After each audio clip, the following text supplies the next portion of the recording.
Assalaamu calaykum waraxmatullaahi wabarakaatu. Waa idin salaamo asxaabta qiimaha badan ee ku xiran YouTube channelkeena walaal Tony. Waxaan ka codsanaa haddii ay tahay markuu wareysato YouTube channelkeena aad soo booqato inaad subscribe saarto, gambaleelkana aad furto, muuqaalka like gareyso, siin share gareyso, aad iyo aad u mahadsan tahay. Maanta waxaan muuqaalkan kugu tusi doonaa sidee ayaad iskaga xalin kartaa culeyska kugu yimaada taleefanka. Marar badan waxaa dhacda adigoo isticmaala inuu kaa cuslaado. Maanta muuqaalkan ayaad ugu bogan doontaa sida iskaga xalileed.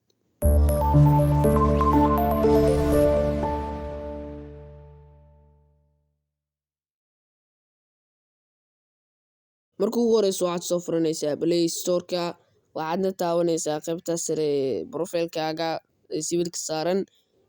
Markaad taabato qaybtaasi waxaad sii taaban doontaa Manage Apps and Device.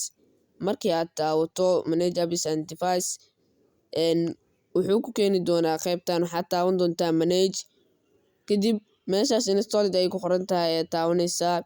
Waxaadna ka dhigi doontaa Not Installed. Markaad intaas sameyso waxaad iska delete doontaa waxyaalahan waa apps-yaashii aad horey usoo degsatay aad iska deleteday. Marka intaan ayaan aniga igu jirto, adigu waad deleedeysaa. Marka aad deleedo kadib waxaad taabanaysaa